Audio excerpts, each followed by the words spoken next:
Oh, here you go, William.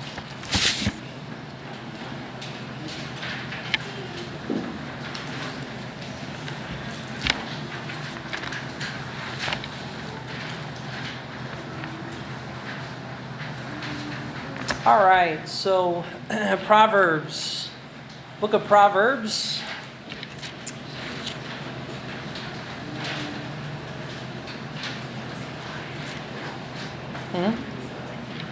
It's not live yet? Are you live? Okay, just give it time. Refresh yours. All right. So we're studying the Book of Proverbs. At nakita natin na yung Book of Proverbs ay merong 31 chapters. So, kung bigyan natin ng overall outline, yung aklat ng Proverbs para maalala natin, meron palang 3 bahagi ang Proverbs. So, ang pinakamahabang bahagi, yung gitna. So yung umpisa dito from chapter 1, verse 1 hanggang 7, yan yung introduction. Or yung tinatawag nating prologue. So intro, hinahanda tayo ni Solomon, King Solomon, hinahanda niya yung mga magbabasa para tanggapin yung mga words na ituturo niya, yung kanyang wisdom na binigay sa kanya ng Panginoon. Tapos, chapter 1, verse 8, ito yung pinakamahaba hanggang chapter 29. So, halos buong aklat ng Proverbs, chapter 1, verse 8, magmula verse 8 hanggang chapter 29, ito yung monologue, or yung iba't ibang samut-saring mga wisdom ng Book of Proverbs. Kaya pag binasa mo yung Book of Proverbs, wala naman siya talagang outline. At yung isang verse, let's welcome Martin here. Hey, Martin's here. All right, good to see you, Martin. Glad you made it. So, sa pag-aaral ng Book of Proverbs, ito yung pinakamahabang section. Wala naman siyang outline from chapter 1 hanggang 31. Samut-sari siyang mga wisdom words ng Panginoon. Kaya lang, sa atin, sa pag-aaral, maganda i-group natin para mas easy sa isip natin, meron tayong structure. No? So, sa buhay, we take structure for granted. Halimbawa, itong kwarto natin, may structure ito, may entrance, merong auditorium, merong lectern, tapos merong CR, tapos may mga bintana. So may structure, di ba? Yung structure na yan, nagbibigay yan ng security, nagbibigay yan ng place na kung saan makapag-aral tayo ng salita ng Diyos ng maayos. So may structure din ang Bible. Actually, yung buong Bible may structure yan. At bakit, and why wouldn't the Bible have a structure? God is the greatest organizer. He's the greatest architect. Kumbaga, the greatest mind is God. And God's mind is not random, miscellaneous. No, God is highly structured. Ganun ang Diyos, organized. And so, kaya ko lang ginagamit yung outline para pagdating natin sa Book of Proverbs, okay, alam ko nasaan tayo. Alright, so we have that. Tapos yung 30 at saka 31, ito yung ending. So, epilogue ang tawag doon. Or yung ending. So, back.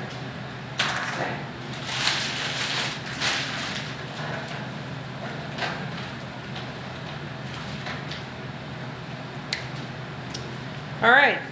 So, sa pinakamahabang section, natuklasan natin na yung chapter 1 hanggang 9 ay family wisdom.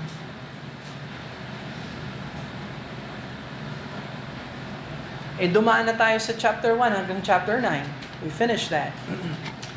Ngayon, chapter 10 hanggang chapter 22 verse 16. Daily wisdom.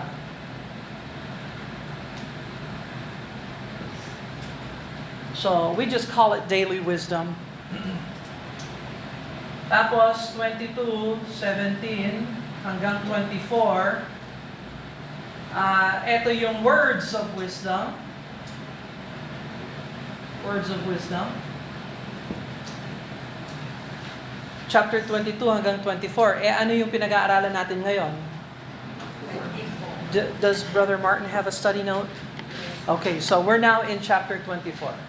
So, tatapusin na natin itong section. Words of wisdom. Next week, Lord willing, the week after next week, because next week is Vacation Bible School. So, that would be 25 hanggang 29. 25 to 29. Words of wisdom compiled by the men of King Hezekiah. Okay, I'm sorry. But that's what it is. So tingnan mo ang chapter 25. Look at chapter 25. Proverbs chapter 25 verse 1. These are also the Proverbs of Solomon, which the men of Hezekiah, king of Judah, copied out. So, words of wisdom from Solomon, compiled naman ng mga tauhan ni King Hezekiah, nung kapanahonan ni King Hezekiah. And so then, we'll come to 30-31, epilogue, conclusion ng book of Proverbs. So, we're just a few chapters away from concluding and finishing the book of Proverbs. So, hopefully, pagdating natin sa katapusan, meron na tayong alam patungkol sa book of Proverbs. Amen? So, do you appreciate the structure? Okay, so there's a structure here. All right, so let's look at Proverbs chapter 24. Sasarado na natin itong section na ito.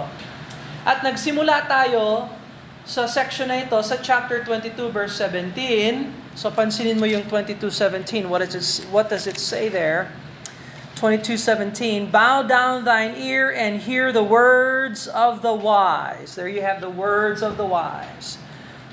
Apply thine heart unto my knowledge. Okay? All right. So then also verse 20, have not I written to thee excellent things? So yung word excellent dito, yung Hebrew nito ay merong connotation ng 30. And so totoo naman, meron namang 30 na kasabihan magmula chapter 22:17 hanggang 24. Kaya tingnan mo yung study notes sa outline. You have saying number 20, saying 21, 22, 23, hanggang saying number 30. Do you see that? So there is excellent things there. The 30 sayings. So we're going to complete the 30 sayings. Kaya ang title ng chapter 24, 11 more sayings. So we saw 8 sayings last week. Now we're going to finish with 11 more sayings. And we'll reach saying number 30 and finish chapter 24. Amen? All right? All right. Let me begin with, we'll read verse 1 and 2, tapos mag-pray tayo, tapos mag-start tayo sa pag-aaral. Let's read verse 1 and 2 together. Ready? Be not thou envious against evil men, neither desire to be with them. For their heart studieth destruction, and their lips talk of mischief. Let's pray. Father in heaven, we thank you for the words of the wise, words that you gave to Solomon. And these words were not lost. We still have them. We thank you for inspiring and preserving them. We thank you that they are highly represented, Lord, in the King James Bible. And we thank you, Father, that we have your words. I pray these words would be words that we would take heed to and listen to, that these words would be rebuke and instruction and that these words would be guidance for us and that we would follow your words. Help us to tremble at your words. And we love you, Lord, for these things and ask your blessing upon us as we look into Proverbs 24. And we ask your blessing upon us in Jesus' name. Amen and amen. All right, so chapter 24, eto na yung remaining 11 sayings para makompleto yung 30 sayings. So yung mga previous study notes, nandun naman yung naka-number naman yung mga sayings na yan. Alright, so umpisa natin ito sa verses 1 and 2. Kung papansinin mo, sabi dito, be not envious against evil men, and for their hearts studieth destruction, their lips talk of mischief. At pansinin mo yung verse 19 at saka 20. Fret not thyself because of evil men, neither be envious at the wicked. So halos magkaparehas yung message nila. And for there shall be no reward to the evil man, the candle of the wicked shall be put out. So kung paano yung kandila, pwede mong, you just blow the candle and it's put out. That's what's going to happen with the evil men. And verse 1 and 2 will be an inclusio to verses 19 and 20. So kung paano nabuksan yung Proverbs 24 ng don't be envious with evil men, ganon din isasarado ni Solomon yung 19 and 20, and it forms a envelope or a bookend. Don't be envious of evil men. Don't be envious of evil men. You see that? Okay, so highly structured and organized ang Word of God. All right, so do you get envious of evil men? Di ba sometimes nakikita natin yung mga evil men, masasama, malulupit, pero sila ang umuunlad. Wag tayong magselos sa kaunlaran ng evil men. Kasi alam natin yung dulong wakas ng evil men. You understand that? Okay? So, ang dulong wakas ng evil men ay kakaiba sa dulong wakas ng righteous, justified men. Ano yung dulong wakas ng saved? Glory, heaven, Jesus, God. Yan ang dulong wakas natin. We're gonna be united with God. We're gonna be with the Father. Pero kung evil men, ano ang dulong wakas nila? Lake of fire, destruction, hell, torment. Okay, so ngayon, pag na-consider mo yung dulong wakas ng buhay ng tao, magseselos ka ba doon? No. So, sa inyo na yung earth na itong bulok na earth. Sa amin na lang yung glory ng Panginoon. You understand that? Okay, so, that's one of the things about the book of Proverbs, by the way, is that God shows us these things in His Word to teach us. And, nasa sa atin kung makikinig tayo sa Word of God. Ngayon, kung tinuturuan tayo ng Word of God, pero ayaw mong makinig sa Word of God, pag mamatigas ka, gagawin mo yung gusto mong gawin, hindi susunod sa Diyos, di matitikman mo yung mga sumpa ng Word of God. You understand that? Okay, so there's two ways to learn in life. You can learn the hard way, or you can learn God's way. Ngayon, yung God's way, sometimes mukhang hard yung way of God. Pero sa surface lang yon. Sa umpisa lang yon. Maybe at the beginning it's hard, but let me tell you something. When you learn God's way is always best. And God's way is always right. And God's way is always true. And God's way is always faithful. So, you can learn the hard way. Ano yung hard way? Wino-warning ka na ng Diyos, gagawin mo pa rin yung gusto mong gawin, pasaway ka. Kaya sige, matututo ka rin. Kaya lang, magkakaroon ka ng luha, bugbog, pagdurusa, pagsisisi. You understand that? Young people, nakikinig kayo? Okay, reminder, Proverbs is especially prepared sa mga kabataan na wala pang asawa. Mahirap kung hindi ka makikinig sa Diyos. Tinuturuan tayo ng salita ng Diyos na deny yung sarili natin. Pero tayo, yung training natin, kung ano yung gusto natin, yun ang nakukuha natin. And so, you can learn the hard way or you can learn God's way. I pray na habang nag-aaral tayo, mag-iisip kayo, oo nga, gagawin ko na lang yung God's way. And you know, when you do it God's way, God blesses. Tutulungan ka naman ng Diyos, may Holy Spirit. Amen? Alright, next saying 21, saying number 21 is verses 3 and 4. Through wisdom an house builded, and by understanding it is established, and by knowledge shall the chambers be filled with all precious and pleasant riches. So there's God's way, wisdom, understanding, knowledge. Alright, so how are you building your life? So lahat tayo ay involved sa pagbibuild ng buhay natin. Kabataan, matanda, young, old, it doesn't matter, married, not married. We're all building our life every day. Are you building your life according to the wisdom of God, the knowledge of God, and the understanding of God? O baka akala mo yung buhay natin random lang.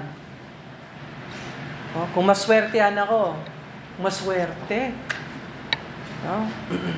No, God operates through wisdom, understanding, and knowledge. That's how God works. And He builds the house that way. So Brother Kirk is involved in building. Ano kaya pag yung building hindi ginawa according to instruction? Anong mangyayari sa building na yon? Magigiba rin yan. So it would be a waste. So, kumusta yung building ng buhay natin? Are we going through life according to the wisdom, knowledge, and understanding of the Lord? Okay? All right, saying number 22, verse 5 and 6. A wise man is strong, yea, a man of knowledge increaseth strength. For by wise counsel thou shalt make thy war, and in multitude of counselors there is safety. Amen? So, strength comes from wisdom and knowledge and wise counsel and counselors. So, mga kabataan, makinig. Dapat nagtatanong kayo ng payo sa matatanda na may lakad sila sa Diyos. Kaya kayo binigyan ng isang biblical church ay para lapitan ninyo yung mga nagtuturo ng salita ng Diyos at humingi ng payo. Ang karaniwang problema ng tao, desidido na sila sa desisyon nila, pero hihingi pa rin ng payo, hindi naman pakikinggan ng payo. So before na mag-decide ka na gumawa ng kahit anong bagay sa buhay, maganda magtanong. Brother Bill, itong boyfriend ko, bagay ba kami? Very good question. Ang unang kong tanong sa'yo ay, naniniwala ba siya sa Diyos? Yung boyfriend mo, naniniwala ba siya sa Diyos? Brother Bill, naniniwala raw, sabi niya. Anong klaseng Diyos ang pinaniniwalaan niya? Ang daming tanong, dapat magtanong. Kung bumili ka ng lote, magtatanong ka wala kang tanong. Nasaan ang titulo? Magkano? Legit talaga ito, totoo ba ito? Saan ang titulo? Etc. etc. You have to ask a lot of questions. So, sa panliligaw, mga kabataan, magtanong kayo ng maraming tanong before na ibigay mo yung puso mo sa tao. Before na ibigay mo yung puso mo sa tao.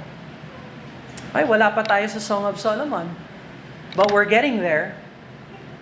And Song of Solomon is full of wisdom. Wisdom in relationships.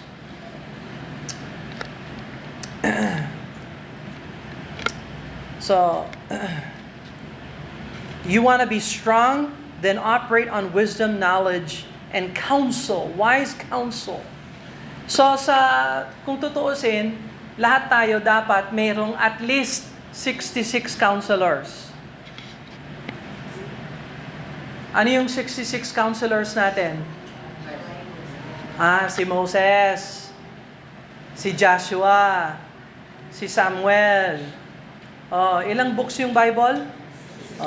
So, at least dapat 66 counselors. At least! Sino pang counselors dapat sa buhay mo? Kabataan. Nanay, tatay. Amen? Yes. Tanungin mo yung nanay mo, tanungin mo yung tatay mo. Dumaan sila sa buhay. Alam nila yung nararanasan mo. Meron silang mga naalam na dapat gawin at hindi gawin. Pakinggan mo. Ayaw ko yung payo nila. Palaging hindi, palaging no, no, no, no. Yeah, there's a reason why. Don't be dumb.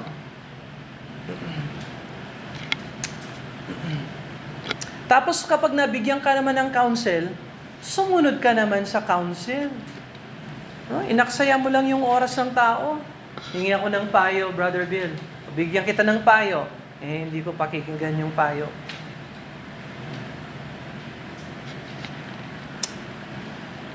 No, verse 7, you're a fool. It says here, wisdom is too high for a fool. Sobra kasi yung way ni God. Hindi ko kayang gawin yon. Kaya gawin ko na lang yung gusto kong gawin. Well, you keep saying that. Wisdom is too high for a fool. He openeth not his mouth in the gate. So, sa larangan ng authority, walang masasabi yung mangmang. Okay?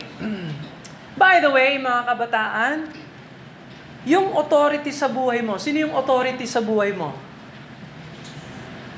Sinong authority sa buhay ng mga kabataan?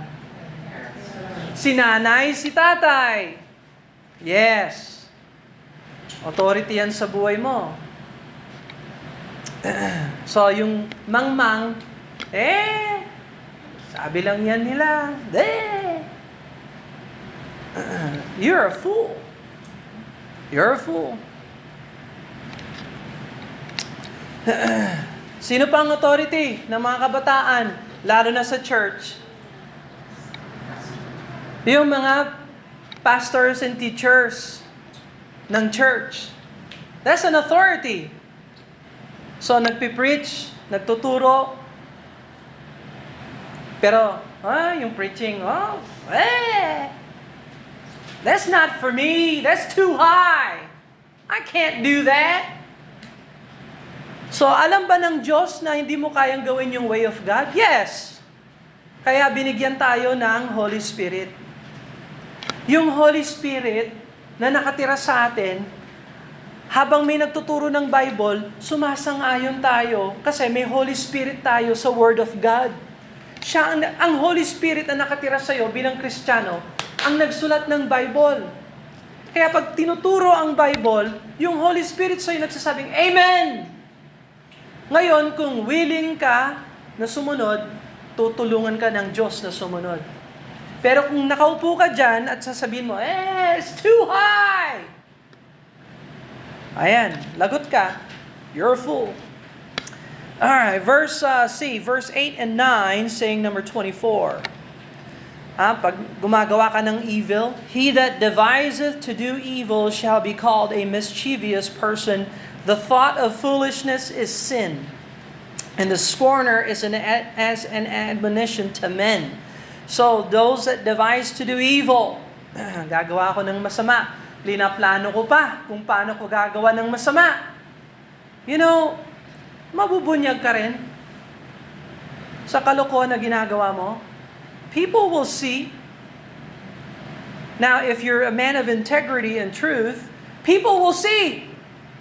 You're not fake. But if you are a fake, people will see. You're only fooling yourself. So verse number 10, 11, and 12, eto saying number 25, competence of wisdom. If thou faint in the day of adversity, thy strength is small. If thou forbear to deliver them that are drawn unto death, and those that are ready to be slain. If thou sayest, Behold, we knew it not, doth not he that pondereth the heart consider it? And he that keepeth thy soul, doth he not know it? And shall not he render to every man according to his works? Okay, so, ayan yung wisdom na binibigay sa'yo ng Diyos. Pag sumunod ka sa wisdom ng Diyos, may laban ka sa araw ng pagsubok. So, by the way, ang Diyos natin ay isang Diyos ng pagsubok. Did you know that? So, kailan matatapos yung pagsubok natin bilang Kristiyano? Lifelong, no? Lifelong, terminal. Yung mga pagsubok natin. So, sinusubukan. God is trying us. God is testing us. Every day, God is testing us. Are you going to obey the Lord or are you going to obey the flesh? What are you going to do? Every day. So, halimbawa, nalampasan mo yung testing ngayong araw. Amen? Did you have victory today? Alright, that's the wisdom of God if you had victory today. How about tomorrow? Is it going to be a good day tomorrow? Ano sa palagay mo? Is it going to be a good day tomorrow? Or is it going to be a bad day tomorrow? What? May wisdom ba ang Diyos para bukas? Oh, hihingi ka ba ng wisdom sa Diyos para bukas? O baka hindi. Baka gising na lang, automatic. Kalimutan ng Diyos, kalimutan ng prayer. Kaya pala hindi umuubra ang buhay Kristiyano mo. Nabubuhay ka, wala kang relasyon sa Diyos. Iniwan mo yung prayer, iniwan mo yung Bible. Kaya wala. Hindi effective yung buhay Kristiyano. Ngayon, pwedeng palitan yan. Amen? Mag-repent. I-confess mo sa Panginoon, Lord, hindi ako lumalakad na kasama ka. Sorry, Lord. Please forgive me. At God is faithful and just to forgive and to cleanse. And then bukas, you can start. Gising ng maaga. Kung ano yung normal mong gising, agahan mo ng konti para mayroon kang time na magbasa ng Bible, mag-pray. Oh, Lord, kailangan ko ng wisdom para sa araw na ito. Hindi ko alam ang pagsubok, pero ikaw alam mo na, Lord. Bigay mo sa akin ang iyong wisdom, Lord. Kailangan ko ng wisdom. Ayun, kung hindi ka nagpe-pray ng ganun, kaya palpak ka. Ngayon, Lord, bigay mo sa akin yung wisdom. Etong gagawin mo. Ayaw ko, Lord. No, thank you. Wisdom is too high. Oh, palpak ka na naman. You understand that? So, if thou faint in the day of adversity, thy strength is small. By the way, our strength is always small. We don't have strength. But who has strength? We don't have victory, but who has victory? God has victory. So, we go to the Lord for that. All right. Wise saying number 28. 27. Wise saying number 27. Where's my wise saying here? Wise saying number 26. Sorry. Verse 13 and 14. My son, eat thou honey, because it is good, and the honeycomb, which is sweet to thy taste. So shall the knowledge of wisdom be unto thy soul when thou hast found it. Then there shall be a reward, and thy expectation shall not be cut off. Alam mo, kapag yung salita ng Diyos tinanggap mo, sweet yan. Parang pulot. Napakatamis sa kaluluwa. Bibigyan ka ng Word of God ng pag-asa. Bibigyan ka ng Word of God ng direksyon. Bibigyan ka ng Word of God ng wisdom na pwede kang sumunod sa Diyos. At alam mo, every time na nagsosurrender ka sa salita ng Diyos at meron kang matutunan sa salita ng Diyos, nagiging mas easy, magaan na sumunod sa Diyos. Mas nagiging maganda yung samahan mo sa Diyos, yung fellowship mo sa Diyos. Gumaganda. Kapag sumusunod tayo sa salita ng Diyos, is sweet. Tapos, alam mo yung resulta ng pagsunod sa salita ng Diyos, namumunga yan ng pasasalamat, pagpupuri sa Panginoon. Ito yung pagsunod sa salita ng Diyos, na makikita mo sa buhay mo, pag review mo yung buhay mo, ang dami kong dinaanan, pero yung Panginoon, nandyan siya palagi. andyan siya palagi. Thank God He was always there. Praise God, He was always there. Kung tinulungan ka noon, tutulungan ka ba ngayon? Tutulungan ka ba para bukas? You understand what I'm saying? When you get into the Word of God, this Word of God will always be sweet to you. Always be sweet to your soul. So, I haven't always read the Bible.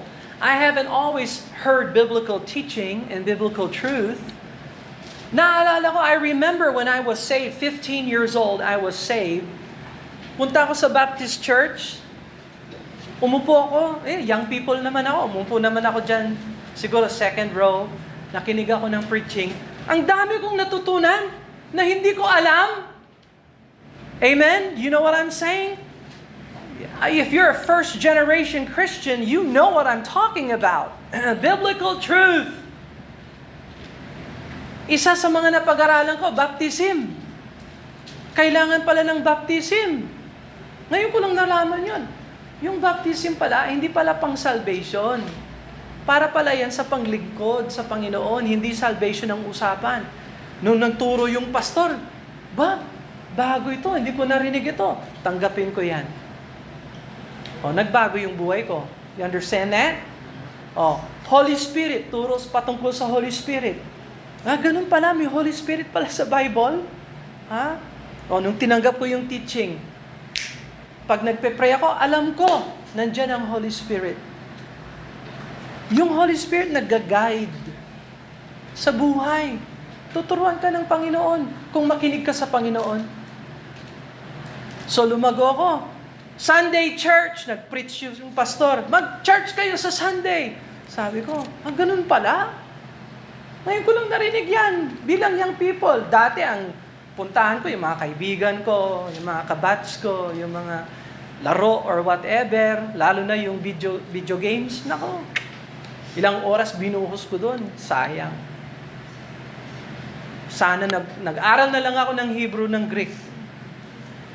Hindi, Mario. Yun. Mario.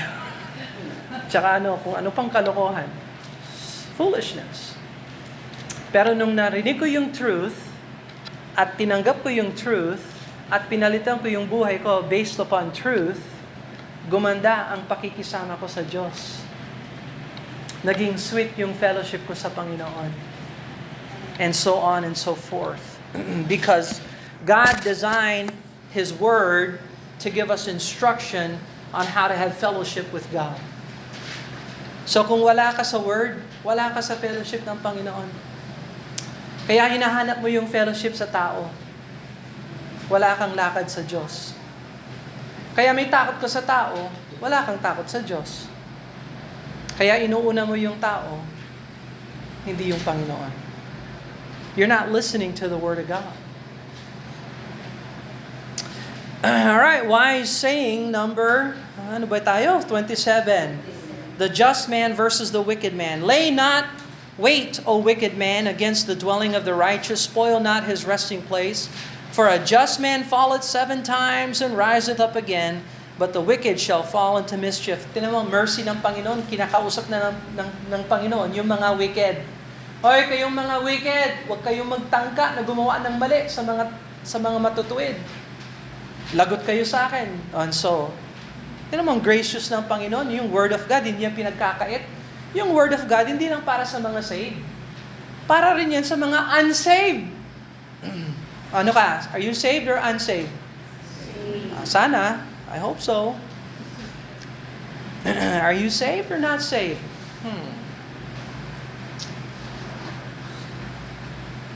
Alright, well, meron kang word dyan sa 15-16 if you're not saved.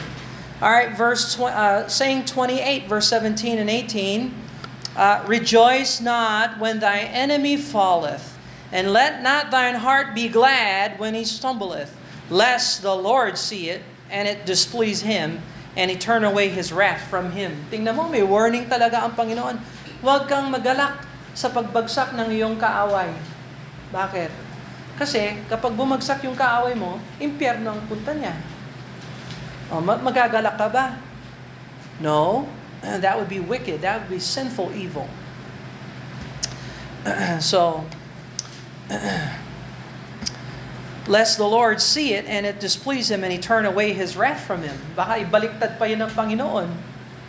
Ikaw pa ang mapahamak. Hindi sa impyerno if you're saved. Pero, let me just say, if masama talagang ugali yun, yung naisin mo yung kasamaan sa kapwa-tao.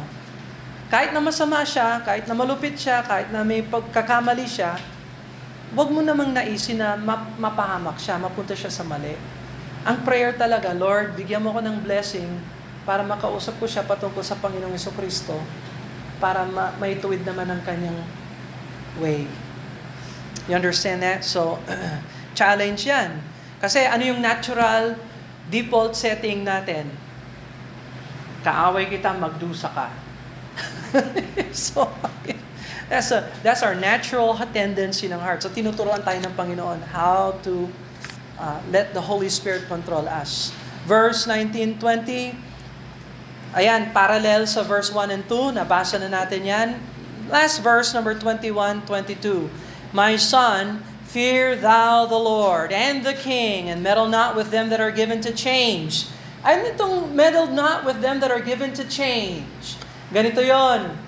Yung tao na one day, okay sila, lumalakad sila sa Panginoon, susunod, hindi na sila lumalakad sa Panginoon. Pero next day, lalakad sila sa Panginoon, next day, hindi sila lalakad sa Panginoon. Anong payo ng Panginoon sa ganon? Meddle not, wag mo nang pakialaman yung tao na walang lakad sa Panginoon na consistent. Yon. So, meddle not with them that are given to change. So, anong plan ng Panginoon sa buhay natin? Sulong, tapos balik, baluktot, sulong, tapos baluktot, or ang gusto ng Panginoon, consistently, daily victory, daily rejoicing in the Lord. Oh, anong will of God doon? Consistent, no? Hindi changing. Oh. Brother Bill, mag-church ako, Sunday. Oh. Sa 52 Sundays sa isang year. Nakapag-church ako 10 beses. Is that good, bad, or ugly? Huh? Ugly. That's ugly. Kasi, will of God na mag-church ang anak ng Diyos. That's the will of God. So, kung yan ang will of God, kaya ba ng Diyos na tulungan ka para gampanan yung will of God? Yes o hindi? Oh yes. Yes. Victory is in Christ. So, next year, Brother Bill, sisikapan ko 15 Sundays. Tapos yung following year, 10 Sundays ulit. Yung following year, 5. So, what am I trying to say? I'm trying to say, God has a will for us, and we need to obey His will and follow His will. Ngayon, kung 10 Sundays ka lang, hindi ka pwedeng maging Sunday school teacher. Bakit? Kahit na matalino ka, may talent ka, may ability ka, kahit na it doesn't matter if you are qualified physically, mentally, baka mentally, hindi rin. Mentally, physically, spiritually, qualified ka ba? Oh, mga bata, mag-Sunday school tayo. Pero next Sunday, wala ako. Are you a good example or bad example? Oh, bad example. Paano mo hihikayatin yung mga bata na gumawa ng tama, ikaw hindi ka gumagawa ng tama? Hello? You understand what I'm saying? Alright. Kaya, it's okay na 8 taon na tayo dito, ilan pa rin yung mga teachers natin? I don't mind that. I'm not gonna change. You understand what I'm saying? I'm not gonna change. There's a standard in the Word of God. Alam mo ba yung standard ng church membership sa salita ng Diyos? Do you want to see it? You want to see it? Maybe it's too late. I don't know. You want to see it? Real quick? Just real quick? Okay, Acts chapter 2. Ito ang standard. Acts chapter 2, verse 41 and 42. Ito yung memory verse ni Nanay Alice. And by the way, na-memorize ni Nanay Alice, binigay niya sa akin. Word for word. Galing nanay. Sabi ko, Nanay Alice, very good. Next time, walang munang Bible memory verse. Pahinga muna. Sabi niya, salamat. Alright, Acts chapter 2, verse 41 and 42. Tingnan mo yung standard. Then they that gladly received His word were baptized. So, yung mga tumanggap sa salita ng Diyos ay na-baptized. So, Martin, you remember when you received the Lord as your Savior? Okay, your next step is baptism. That's your next step. Okay? They that gladly received His word were baptized. Anong nauna? Receiving the word or baptism? Receiving muna. Tanggapin muna si Jesus Christ. You understand that? Salvation before baptism. Does that make sense? Okay? Baptist lang ang ganon. Baptist lang ang ganon. Catholic Church, sinilang na nga, bibinyagan ka agad. Nasaan yung kanyang repentance? Nasaan yung kanyang faith? Wala. Hindi siya qualified na i-baptize. Kailan siya tumanggap ng salita ng Diyos? Walang mangmang. Yung church nila, puno ng mga tao na hindi saved. Pero baptized. Sprinkling. Hindi rin baptism yun. Anyway, then they that gladly received this word were baptized, and the same day were added unto them. When were they added? After baptism. So yung baptism ang nag-a-add. Added unto them. Who's them? The church. About 3,000 souls. So that's a big church. Church at Jerusalem. A huge church. And by the way, what's the standard biblical requirement for church? How many? 2 or 3. According to Jesus. Property is not included. Finances not included. It's 2 or 3 that are gathered together in my name. Yun ang qualifying. In my name. Authority ng Panginoon. Added unto them about 3,000 souls. So this church is big because there's 3,000 souls. Jesus' church was smaller. The number of churches that He planted, smaller. Pinaka-minimal, 2 or 3. So I remember Paul wrote to Philemon, and when he wrote to Philemon, who were the members of the church? So tatlo sila. So Philemon, Mrs. Philemon, and Archippus, right? Is that right? Okay. Tapos yung si Onesimus, umalis pa. I-restore pa naman siya. And so this is not a big church. This is a church of 3. But it's a church. You see what I'm saying? So, numbers is not the thing. The thing is the assembly of baptized disciples. So, verse 42. And they continued steadfastly. So, anong ibig sabihin ng continued steadfastly? Nagpapatuloy sila. Nagpapatuloy. So, yan ang mark ng membership. Nagpapatuloy. Now, huwag kayong maalala kung may 1 or 2 Sundays na wala kayo or whatever. Miss na miss namin kayo. Pero huwag niyong gawing ugali na hindi kayo nag-church. Hindi magandang ugali yon. That is anti-Christian. You understand what I'm saying? Okay? So, they continued steadfastly in the apostles' doctrine. Do you hear doctrinal preaching? Nakakarinig ba kayo ng doctrinal preaching? Okay? So, nasa Book of Proverbs tayo. Anong doctrine ang pinag-aaralan natin sa Book of Proverbs? Yes, wisdomology. Practical theology. Living for God doctrines. May doctrines pala, teachings. And fellowship. Ayan, mahilig tayo sa fellowship. Amen?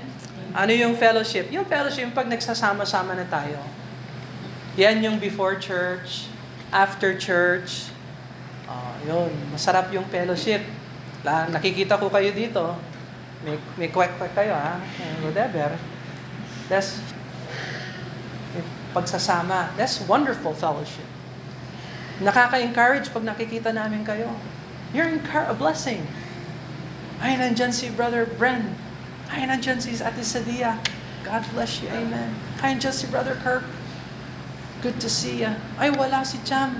Nakakalungkot. Wala si Ruth. Nakakalungkot. You understand what I'm saying? When you're here, it's blessing. When you're not here, it's sad. Hindi buo ang family. You understand what I'm saying? Fellowship. All right, doctrine, fellowship, breaking of bread. Yes, so Lord's Supper yan. Lord's Supper. So, ilan na bang nakapag Lord's Supper tayo? So, we need to do some more Lord's Suppers. You understand what I'm saying? That's part of the standards ng Panginoon. And in prayers. Oh, plural yung prayers. So, ibig sabihin, may public prayers, may private prayers. May corporate prayers, may personal prayers. And may spiritual prayers, may physical prayers. And so on and so forth. All kinds of prayers. So, ayan. Kung handa ka sa ganon, pwede kang maging good church member. Amen? So, yon ang standards ng Panginoon. Akala ko yung standards ng Panginoon, ano? Mabigat. Hindi, no. Ayan. This is simple. Nasa heart yan. That's all in the heart. Do you want Bible doctrine? O baka gusto mo palitan na lang natin yung preaching? Gawin nating dramatic presentation. Hindi. Puno na yung buhay natin ng drama. Hindi na natin kailangan yan sa church. Amen? Ang kailangan natin, wisdom, guidance, doctrine, teaching ng Panginoon. That's what we need. All right, so you got your counsel. I gave you counsel.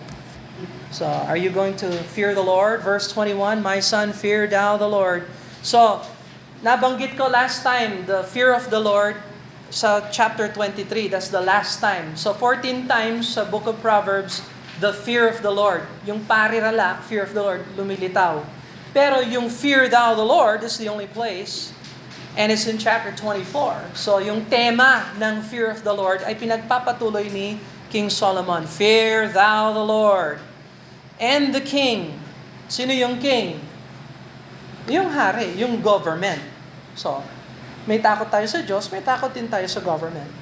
And meddle not with them that are given to change. So, iwasan nyo yung mga hindi desidido na maglingkod sa Diyos. Kung ayaw mo maglingkod sa Diyos, iiwanan kita. Goodbye. Hindi kita pwedeng habulin. Hindi kita, sige na, maglingkod tayo. Hihilahin pa kita. I'm sorry. You are not my child. Yung dalawa, yan ang responsibility ko. Hihilahin ko talaga kayo. Hanggang wala na kayo sa bahay ko. Bahala kayo sa bahay nyo. Pero pag hindi kayo matino, papasukan ko kayo dyan. Bugin ko pa rin kayo. But you do right. You fear thou the Lord. Fear thou the Lord. I don't believe we fear the Lord. So, mayroong isang Bible teacher sa USA, sa Connecticut. Si brother, pastor na siya ngayon. Pastor Ryan Strauss. Anak ni Dr. Strauss. Nagturo siya ng fear of the Lord. 13 weeks. 3 oras on the fear of the Lord. Ang lawak pala ng fear of the Lord. Pwedeng pag-aralan. Yes. So, kunin mo yung book of Proverbs. I-start mo yung fear of the Lord from chapter 1 hanggang sa katapusan. I-compile mo. Pag-aralan mo. Tapos magsulat ka ng book. The fear of the Lord according to the book of Proverbs. Magiging milyonaryo ka. That will be a bestseller. Try. Kaya lang, pag nagsulat ka, siguraduhin mong alam mo yung grammar. Magsusulat ka, hindi tama yung grammar, hindi ka pakikinggan ng tao. So, but I'm just giving you the secret there. Anyway, fear thou the Lord. Verse 22, for their calamity shall rise suddenly, who knoweth the ruin of both of them. Both of them. All right, so masarap ba yung book of Proverbs? Amen? All right, so 2 Wednesdays from now, we're going to start with chapter 25. Tapusin natin yung chapter 29. Tapos yung epilogue, yung pinakahuling wakas, chapter 30, 31. May final exam ba tayo? Wala na. All right. We won't have a final exam for that. Let's pray. Father in heaven, we thank you, Lord, that we can study the book of Proverbs. We thank you that your wisdom is available and written for us. And it's our responsibility to believe and have faith that we can accomplish your will in our lives. Help us to be obedient. Help us to fear the Lord like we should and give honor and respects to you, Lord. Help us to obey and love you. In Jesus' name, amen and amen. God bless you. You are dismissed.